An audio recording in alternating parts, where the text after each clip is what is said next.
I'm George Christophe. I am a ShareFIle sales engineer. I'm based in the UK, so I cover the UK and my colleague. Hi, I'm Dean. I'm based in Dublin, and I actually cover the Nordics. Same position as obviously George. I know we look alike, that's why we always have to dress differently so people can tell us.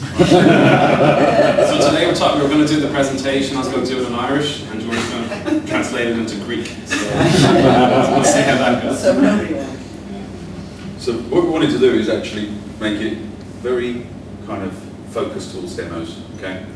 But we still need to give you a bit of granularity on a couple of key features, right? So user experience, we're going to go over the tool sets because we've got quite a few tool sets now. We want you to understand use cases around those. IRM, Synergy was all about information rights management, our big release, and it's a big kind of investment we're doing into that as well, and it's getting better and better all the time. Integrations, with some key integrations, big one with Microsoft partnership, so we'll show you where we are at the moment there and where we're going. And I promised a few of the guys here that I wanted to kind of put back in customizations, things that when they're with customers, how to customize ShareFIle, or some certain services, certain things that they can get enabled, but they don't know they actually exist. So I've just put them on there, so when you take the slides away, you've got them with you for reference. I'm going to dive straight into a user experience demo, and then I'll explain as I'm going along what I'm doing here. Okay? So, just getting down. And I have to sit down for this because I can't do a demo standing up with a laptop. So I'm going to jump on. I'm going to just use a virtual machine in a lab. So we've got the three types of scenarios which I find common. Is a laptop where someone needs to move around, hibernate, shutting their laptop down, going home, working, don't want a VPN, and we've got certain tools which can kind of focus towards that.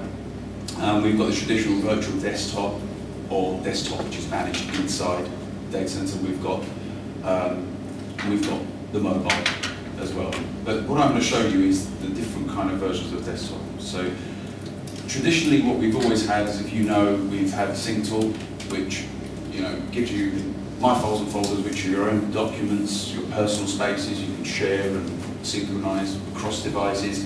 You've got the shared folder areas, which are kind of things that are shared with me from other people or departmental folders. And then what we're getting a demand of from enterprise customers now is we want access to network shares, we want access to SharePoint, we want more repositories than just these bunch of folders. So sync, it's still there, a lot of people still use it, it's great, it works. You can craft links from documents, you can right click a document, you can copy a link, you can actually check out documents. We've got check in, check out for ShareFIle data as well. You can click email, ShareFIle link, and it puts in a link. Okay, so a lot of competitor products, yes, they've got the tool as well, they synchronize in the same way, but I wanted to kind of show you where we're going in our next generation of tools. So when you do come across the use cases, you think, okay, there is more than sync, and this is when I'll use it. So what we used to do with the virtual desktop is we needed a tool to be on demand. We didn't want people to be able to, have a tool on there, they log in the morning and it downloads gigabytes of data to a virtual session. That's an absolute no-no. We had on-demand sync. So we changed that now, and we've got a new tool called the Drive Mapper. And after asking around the customers, said, look, what would you like? Your network shares or your SharePoint, how would you like to interpret them? And they said, well, we like it in a mapped drive because people are used to mapped drive. So what we did is give you access to network shares, SharePoint and ShareFIle data repositories, but it doesn't download the documents to your session. All these are just stub files, metadata stub files. So it's the moment I actually want to open a document, it downloads that one file to the session. Now this is a very unique tool for Citrix. No one else does this tool. So for virtual environments, you can't put any synchronization tools on there. This is the only tool ultimately you can do. And with the Drive Mapper, we've given the ability to actually right click and actually copy a link to a clipboard and send it on an IM or email a link. So what it does, it grabs the file from the network share, take it to your file box, which is your personal repository, to share a link out to people. Also, we've got some neat integration with our network shares and SharePoint with NetScaler now, so we don't even have to put any credentials in at all. If I double click that, I shouldn't click the SharePoint because my SharePoint's pretty slow, but if I click on there, click on documents, I didn't have to authenticate. Everything's SSO. So that covers the virtual environment. And I'll tell you what, I'm going to actually, let's just drag some files into there, so just grab a bunch of files. There. And let's replace that file done before. So that's just synchronizing, as you can see there's a little icon, it's synchronizing there. Okay. Now, we've also got the scenario of the laptop. Now, you can use Drive Mapper on a lot of tools, it works, it's a Windows application, but for actual units which are hibernating, going offline, online, Drive Mapper is not really suited for them. So we've got another tool called the ShareFIle desktop. So I would say this is a mix between the web interface and the mobile app. And files which are actually downloaded from this tool, so I've got my files and folders there again actually, let me click away from that and go into an on-prem folder repository here. Let me get these files here and right-click and make available offline. So it's got an on-demand type of functionality. It's not just synchronizing all my documents down. But what's nice about it is everything's encrypted at rest. So if someone does lose their laptop and someone takes the disk out, the files are encrypted at rest. So that's why we're seeing a lot of adoption on laptops, external devices. Also, big adoption from the enterprise is the fact that it supports network shares. So I can, again, so this is an authenticated connector. Let's look. And I've got my files there, and I can actually right-click there and say, right, share it to someone. That's exactly or similar look and feel like on the mobile apps. Yeah. So what they've done is, very hybrid between the mobile app and the web interface as well, because they brought out some rich features from the web UI into this tool, so you can do more than kind of just viewing your documents, and I'll show you a couple of other neat features. So I'm going to share a document, I want that person to log in, and also I've got a bunch of policies here. I'm going to do a view only, I'm going to let that expire after a day, that link. Okay. I'm going to send it to this person, I'm going to call it. So I can share automatically using ShareFIle. I can also, what people take for granted, that's from a network share, so what I'll do is go to my document repository. As you can see, that's the document which appeared just now. I can share that, but I'll tell you what, I'm going to request the file, because this is a really neat function that kind of gets overlooked sometimes, is that it's not just about sharing, it's about how do I get data in. If someone wants to send me a 2 gig file, how do I get it in? I send this person a nice link, secured as well. I'm going to give that person, 3 days, otherwise that link's going to expire, and also I'm going to want a notification as soon as they upload that document. And if this application also support then the kill command from the control plane? Yes. Yeah. So what happens is we had it only for the mobile apps, and now we brought it out for the sync tool, the Drive Mapper, desktop app. What it does, it destroys the data, and it takes the account off and strips it off the application. So we've got that all in the control plane now. What I wanted to show you, I'll go back to the actual share on that, but as you see here, you see the versions. That was only available in the web interface, and now I've got versioning available here. So I can download or I can delete a version. We've also got, again, nice bit of granularity. Sorry, this map is a bit. So if I right-click this folder, if I've got permission for one of the folders to put people on there, I can look at the folder permissions now. That was a web interface only action. That's here, and also we're bringing this into the mobile apps. We've just been asked by PM to say we want to bring this function into the mobile apps, not just to add people, but to manipulate the ACLs accordingly. So I can say, well, I'm going to get this client externally, and it's going to break my right, so a lovely blasting demo. Okay, so I'm going to go and show you now actually what it looks like for the client. This is the client with his Gmail account. He's going to click that view only. He gets the email. And I've requested for that person to authenticate, but automatically it's cached on credentials from a previous session. So under view that, I can't actually download that file. And the integration we've got is, we integrate with the Microsoft Office Web App Service. You can deploy that on premise. So if you've got on-premise storage zones, you can deploy the Office online server, and you can have your own rendering everything locally. So I've just used the Microsoft Office Web Apps to view my file. We'll take that into more granular detail when we do the RM demo later on. So that's a view only. Let's have a look and see if this person requesting a file to upload. So they get that there. I'm going to drag a file there. Client. Let that upload. Could have chosen a bigger file, but so as you can see, look, I just got the email notification through to say this person's just uploaded a file here. Nice neat function we've got as well with, which goes side by side with the, the ShareFIle desktop app and the drive mapper, is always to have the Outlook plugin. Outlook plugin is a nice, easy, intuitive tool that people find, to attach files from their, data repository. So they select this and select a few files. What they're actually doing, they can send this to 100 people, but they're not flooding anyone's inbox with loads of attachments. They're just saying, here's the links. Here's the link here, one link, and here's the list of items I'm sending you. You can download it. If you don't want to download it, leave it there. So again, just choose the client. Actual email attachment. Okay.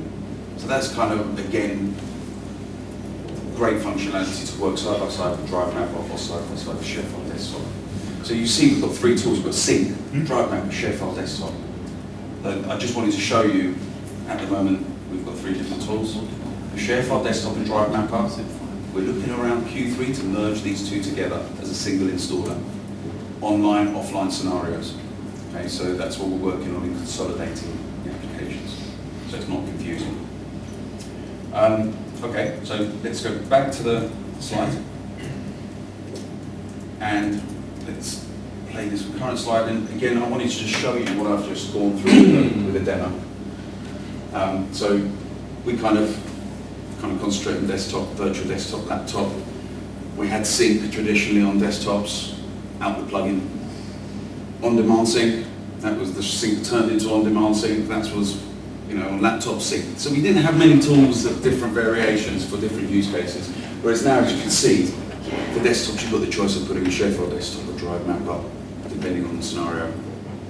You can still use Sync, it's not a problem. I'm just saying these are the options that we have now. And the virtual desktop, definitely with that Drive Mapper, it's our next generation tool. And the laptop, ShareFIle Desktop, because of its access to connectors, encryption risk. These are two compelling reasons, but you've got all the other versioning and stuff like that. So what we did, we've got loads here. I didn't want to scatterbomb everything onto one slide, but I want to focus. There's so many other things that we've released here, but Office 365 connectors and integration is really key here, especially after Synergy's announcements of the partnerships growing stronger. View-only sharing was a very big one for our kind of legal and financial verticals. Everyone else wants to use it. Rights management, and also connector sharing. Again, there's lots of features that people say, actually, I didn't know you supported that. And so I've got a slide later on which I've given you some takeaways to be able to see what's out there and what you can enable on your account. So I'm going to pass you up to Dean, who's going to go through the information rights management in a bit more detail. Hello again. Okay, so IRM. This is pretty huge for us, and it's been on the cards for the last year, really. We took the step of partnering with Secure, who are pretty much the industry leaders in this. We paid an awful lot of money, and the whole idea of our IRM is everything is integrated into ShareFIle itself. So I just want to take you through a few slides first, just to give you some background with where we are. You're probably used to what this is, so it won't take too long. And then we'll run through a demo of how it actually works with ShareFIle. So our first step into IRM came towards the end of last year, we introduced view-only sharing. So you saw in an operation there with George when he shared the file with the user that was view-only. So it's rendered with an Office web app server. So if it's in the cloud, it will be automatically rendered by us. Or if it's on-prem, if you have your own OWA server, it will be rendered that way. So this allows the user to open, or the recipient to open the file and view only. So they cannot use clipboard, they cannot print, they cannot do, all the functions are disabled. Okay? But in this case for PowerPoint, they can actually go through the full presentation and they will actually be able to present it. So into IRM, what's the problem that we're trying to resolve? So we can secure one person sending to another. So somebody within your organization sharing to an external person. We can control that with our ShareFIle authentication. So the problem is when they receive that file, there's nothing to stop them using a consumer tool or email or anything to send that file on to somebody else. Okay? So IRM prevents that. We have 3 levels here, and this is ultimately how the file is protected. So first of all, encryption is placed on the file. Nobody can open it unless they can decrypt. They need authorization to decrypt that file, and they need to authenticate the policy server to receive that authentication to decrypt the file. An important point there as well, you can also revoke file rights after that they've been sent. Okay, so even if I do share it with somebody, and they do have access then to open that, at a later point I can revoke that access. They'll still have the file, but they won't be able to open it. Just a few points down here of the way we have this integration. Big point for us is that there's no additional servers to deploy. The policy server is in the control plane. We supply everything, so there's literally nothing to do for the administrator on the network. Don't spend too much time on this. Okay, so we're completely separate to Microsoft Rights Management. Microsoft Rights Management, if you want to use it, it'll still work fine with ShareFIle. If you don't want to use the tool, we'll get messy. You don't need to add external and internal users. It will work with your existing user accounts, be them employee accounts or third-party accounts. Okay, so we just go through the flow here really quickly. So Bob is going to share the file with Alice, who's then going to share the file onto Charlie. But Bob only wants Alice to view it. He wants to prevent her from sharing it on. So he sends it out through ShareFIle, and the policy server applies the policy to that file, so it is now protected. Alice then clicks on the download link, and it's now on her computer. She tries to open it, and she's challenged for authentication. So that's the policy server kicking in there. She will use her credentials to open it successfully, but then she decides to send that on to Charlie. Charlie doesn't have Alice's credentials, so he will not be able to open that file. Okay, that's it really in a nutshell. Do you want to I'll do the demo. Yeah, I'll do the demo. That's right. Right, because I could have shown you earlier, but I just wanted to kind of piece it out a bit too much. Right, let's have a look. Jump on the machine here. Actually, you can do it from my Outlook plugin. So we're going to choose this client again. You need to be enrolled for IRM, right? It's not a feature that is available with you. It just gets enabled on your account. Yeah. And that's it. You need an on-prem zone. Yeah. And then Do you need an account for right management? When you say an account, the employee needs to have an employee account. A client can't do it. But there's another important point that's kind of similar to what you're saying is there's no extra cost for this because it's something that we're challenged about a lot. It's all just part of ShareFIle. So there's no extra cost for this added feature. Why do you need an on-prem? So at the moment, it's supported for on-premise files as support. Right, so what we've done is we've integrated it with our on-premise storage network. So it actually encrypts those files and sends them an encrypted file individually. But we're going to be expanding that to the cloud services. It would be logical. Yes. Yeah. Why we started that way? Yeah, Because our customers, well, our financial customers, if you like, are saying, well, you know, we want it for our on-prem zones. Yeah. We haven't got anything in the cloud, so we did it that way first. It's kind of a, you know, evolution slowly, but V2 will be. Basically, yeah, what we're looking at here is version 1. Okay, there are limits. V2 is on the way very soon. We're looking at Q3, certainly second half of the year. At the moment, it's controlled at user level, so the user invokes the rights on the files that are shared. But what's going to come in then is administrator management. So you can select folders within your organization, and you can apply policies to that folder. So there's no need then to have So interaction. is it for workflows then that you need an account and right management? Well, ultimately, what we've done, we've embedded it into the way you share naturally. And I'm going to show you the new policies which have come up. What you need is a ShareFIle account. So if you've got your enterprise account, like your test one that you use, all your employees that you build have the ability to share with IRM. It doesn't have to be, oh, you need an extra this. You just ask us to enable it on your account, and that's it. So everything's taken care of in the back end of all the users who actually can use it, because it's part of your ShareFIle account. It's on or off. So what we've done is, I'll show you now. I'll look at the custom settings of my Outlook plugin. So you see full control. We've changed the names now. Full control means you can download it, you can do anything you like with it. It's unprotected. View only is what we showed you earlier, Office Web Apps, no watermark, just plain view only, on-prem or cloud. Then we've got these 3 new policies. That's IRM protected.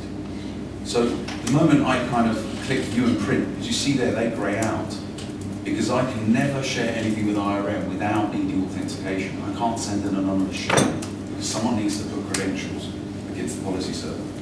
So we've done 3 policies, and you might think, well, what does that contain? I've put a slide in there which breaks down every granularity of what these policies are. You can ask us to change them for customers. Our database people can actually make changes now. Version 2, they're going to be giving customers the options of building their own policies here. So that's the next granularity coming. For the moment, I'm going to just share something with you online and offline. I'm going to share this file here. Actually, no, let's go into my on-prem. Let's just make sure I'm getting the right file here. So on-prem, I'm going to do this PDF file I want to. Okay, so again, it's just given a link here. We can send this out to this client.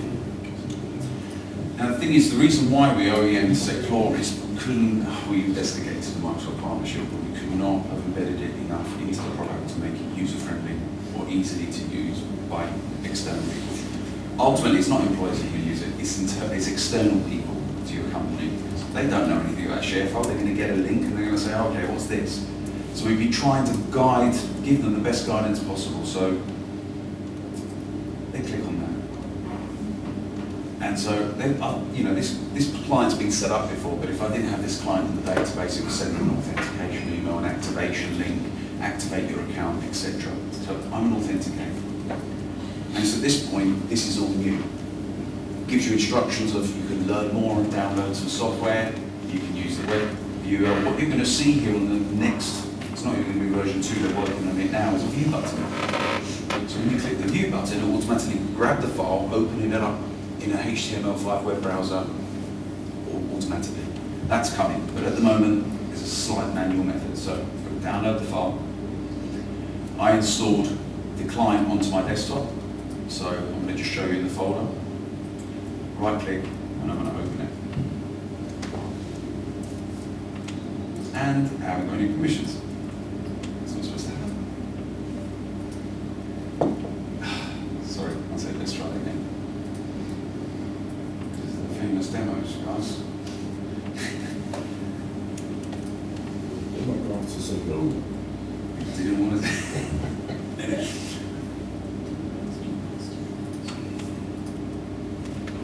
Let's see if it wants to do that. If it doesn't.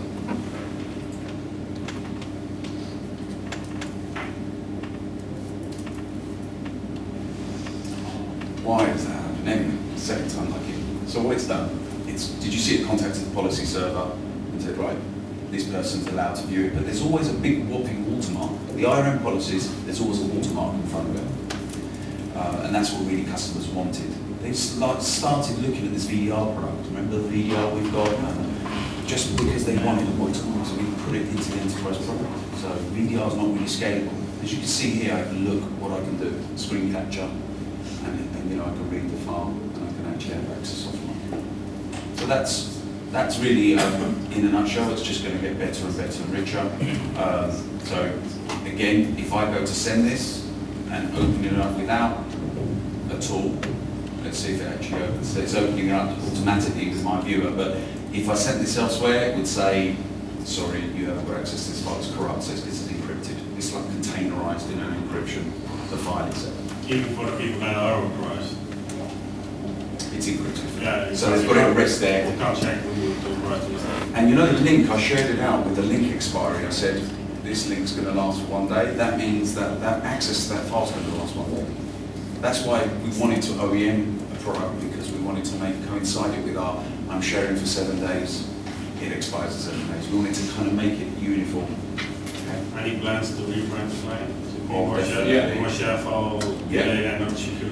Exactly, yeah, we paid a lot of money for that and we're going to remove it. Yeah. It's not free advertising for them. We want to embed everything as well into the mobile apps. You know, so the viewers are automatically in the mobile apps. It's not sick clog around. It's Yeah, your no, ShareFIle. great. That's If the you can version. if you can get rid of the application itself. That's the thing. We want to make it easy. So You you click the need to have a button. stepping stone somewhere. Yeah. So that's why we needed to bring it out. We wanted to bring it out, and now it's continually progressing for things like that. User experience is key. But again, we could not make it as easy as possible with other. That's what sick clog was chosen. Okay, so that's the demo I've got of that. Let's continue on. Wait, you're gonna tell them that if you want to revoke? Oh yeah, okay. Sorry. Let's revoke access. So what I do is a similar fashion. Thanks for that. You're welcome. Sorry, just did the Right. demo for the CPs. Oh yeah, do the encryption and Just the troll freak. Yes. I am. you like revoking access, great. All right, I like it. Let's do that. And so I'm the employee. I'm going to log in, sign in. See, I don't even get prompted for credentials anymore. With I've got the Netscaler doing the SSO, so automatically takes everything through automatically on our internal network. Yeah, let's have a look. Sent items here. IRM. This one here, 30 days, was it? So ultimately, the moment I expire the link is the moment the access should be revoked. Should we test that? Yeah, they can no longer access the file. Give it away. Well, you just said we're testing it. That's what I expected. And that's what you should get. What I've got on the previous test. And if the file is, That's what you should have, is revoked access. if the file is open, No, it'll be the next time the person tries to Open the file, even if it's downloaded So to when the you- desktop, right? Yes. sleep your laptops, it will always be open. Yeah, okay. Forever? Forever. What it does, it communicates with that policy server on execution. So if you've got it open, it's open, but if they close it down and double click it, it's still, every time I double click it, it's talking to the policy server, and that's where it's revoked for. So, Feature request. Yeah. well, just in case someone does a, Well, look, if you use a Something MacBook, else. I can't remember the last time I restarted my Mac. Just Feature request what? I couldn't hear. background polling, so every 30 minutes just a check to make sure Ah. the document is still actually accessible. yeah. Send a message to Jay. Oh, no, this is my go-to guy. No more else about He's it. closer, right? Yeah. No, in honesty, everything I send to George gets sorted straight away. I won't give out your email Oh, address. thank you, but- Andy. Great. Everybody knows. So your every email address. somewhere start emailing to George because he handles things straight away. Yeah, George, not Dean. Okay, so Does he also listen to Twitter? Is George on Twitter? Yeah. I'm on Twitter. I'm not really over on Twitter at all. I follow a few you guys, but I don't And I Dan? don't put anything there. So, Dean's on Twitter.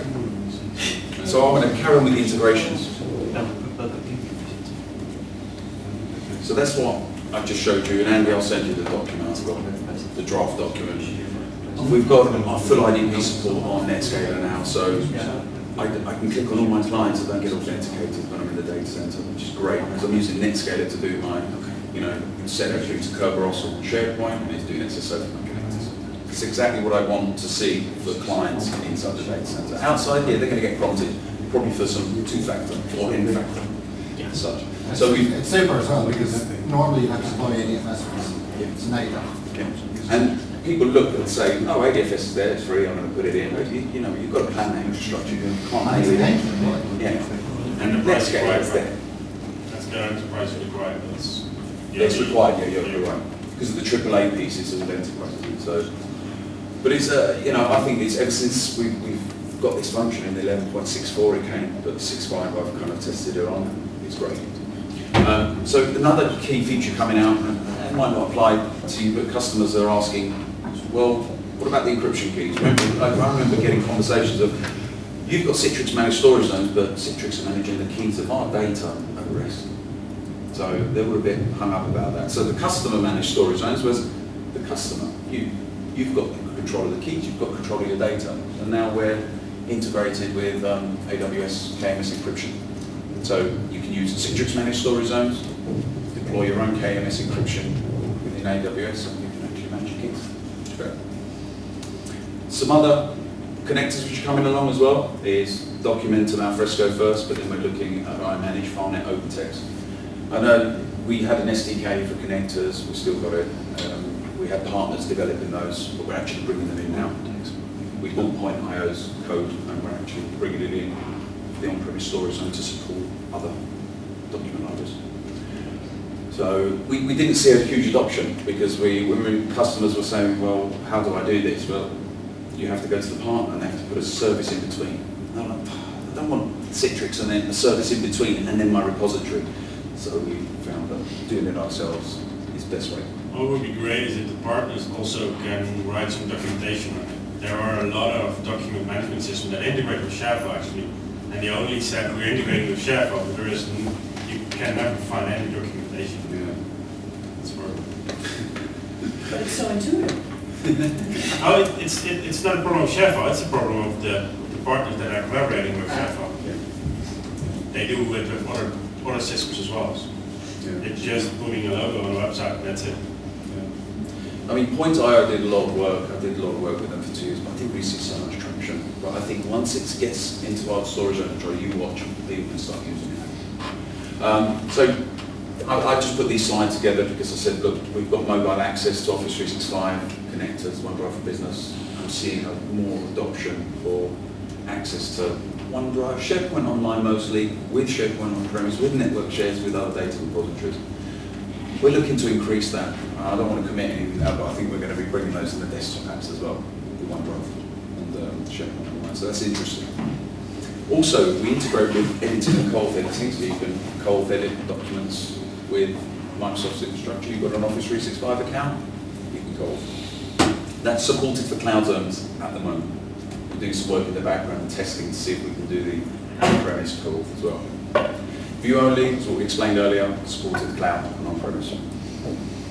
ShareFile's a location, you can go into the mobile apps of your Office. How quickly? How soon? What, place? This is my #1 request from customers at the moment. What, to add a place? As a location. Without having to jump in. It's in there now, as a location. Yeah, we went through the whole lake of how to do it, it's back and forth, I'll show you. Yeah. But we're coming to the add a place very shortly. I think in the next few weeks. One of our PMs demoed it to us the other day. It's coming. So you just add a place and ShareFile. That's great. Yeah, before you go to locations, you've got to enable it, you've got to go to ShareFile. So Intune's ready. I put it up there because we've had the Intune ready out for a while, but now we can kind of speak about it. Q3, we're looking to release that. So ShareFile standalone opportunities, customers who want ShareFile only. They're not looking for the whole end-to-end CWS. They want a bit of ShareFile with their other, infrastructure like Microsoft Office 365. We'll have an app they can wrap with Intune. I don't know about the policies yet, what that's going to do, but at the moment, we're working on that. Drive Mapper, again, unique tool for Citrix. Speak about it, virtual desktops, on-demand access to my repositories. It's the only tool you can really put on Zen or Zen desktop. To make sure ShareFile on-demand sync will disappear. I think ShareFile on-demand sync will. Sync tools. Well, I think for at least a couple of years. I think the combination of the Drive Mapper and the ShareFile desktop will be the new next generation. That's what really added lots of PM was kind of focusing towards. That's our next generation is direction. And again, I just wanted to show you storage zones integration with Azure Blob. So don't forget, Brian, you like the Mac client. Huh? Yes. Don't forget, Brian, you like the Mac client. You like the Mac client? Yes. Where is it? It's we left it behind a little. That's bit. it. I'm sorry, we did leave it behind, but You every year. Adam's promised he's going to be working on it because we left Mac. We haven't got connector access in the Mac sync this year, so that's the I remember only that was there. Yeah. So are they doing, or is Apple doing anything to? No, that's the problem. The problem is with the Mac. Yeah. I mean, we would do it because like It's the other limitation plugin, of we them. simply cannot have an add-in in Outlook for Mac. The add-ins aren't. Uh-oh. Just a quick question. Multiple accounts. Oh, yeah. Multiple what? Customers. So, Can't hear you. multiple Multiple customers, as in the ability to not just sync a single ShareFile instance. So, collaborate with Citrix, collaborate with business colleagues, collaborate with customers using ShareFile. Yeah, the apps aren't really an option. That's there. Yeah, you can. If you just use the desktop or sorry, the sync tool, and then folder shared with me. So if anybody outside of your organization shares with your account, you'll still be able to access that folder natively on your desktop. Not on Mac. Okay. I'm So, not sure. as an example, if three of my customers have ShareFile that I'm currently working on with projects, and I have my own as well, you need to have a single app that I can kind of opt to. Right, so But that's not different enough. instances of, different tenants of ShareFile, you're saying? Oh, And okay. it's also valid in a bigger company that has a different division that run their own ShareFile Absolutely. Like ShareFile control, you know. control planes. Yeah, so I should say account, yeah, their own ShareFile unique account, because it's a tenant, it's a separate tenant. Yeah. And you want that whole crossing over, yeah, because they're That's not actually. what will happen in a bigger company. Don't expect it now, but it will be soon. Yeah. No, I'll take that away. Yeah. See what we're doing there. I wanted to show you about the customizations. These are the ones where we kind of, I don't know if we make a great job of actually, you know, advertising them. People say, well, how do I get web access to connectors? You need to ask support to enable it. Okay. Sharing from connectors. Once they automatically work, you need to get support to them. So again, all these things we're looking at bringing parity, so we can expose them in the web interface and let admins do it themselves, and not I've got to contact my Citrix support. Personal cloud connectors, the Office 365, you have to get them enabled as well. I was having a chat with Chris Anderson at Synergy, and if a customer would be able to see at least what customizations are available, that would be perfect. That's gone round a circle from myself and Andy and Chris Anderson. And all this has kicked Put it online. Yeah, Somewhere, an Excel sheet or something. that's it. So take a picture now, because that's as close as you're going to get to document, and there's some extreme value in those pieces. So it is a support call, unfortunately, for now, but knowing that those options are even there. Yeah. is, And you wouldn't know these ones either. If you've got people who are using MDX or an MDM version of ShareFile and they want to stop the public store application, you've got to ask support to disable public store apps. It's there for years already. Yeah, that's for I used it ages, but 3 years we, ago. you know, no one knows about it. And I think, right, I tell everyone all the time. So that's where it is. And also, enforcing links now is you enforce the whole account that you can't send an anonymous link outside the company. So rather than doing configuring each tool, you can just actually enforce the whole account. And I find enterprises are saying, well, just lock it down, please. That's a back-end change. We haven't exposed it in the web interface. Domain black and white listing. We should have just exposed that, but that's a back-end change.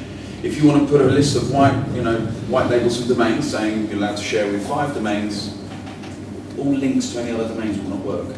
The only problem is that there are more than 2,000 options or something already in the database.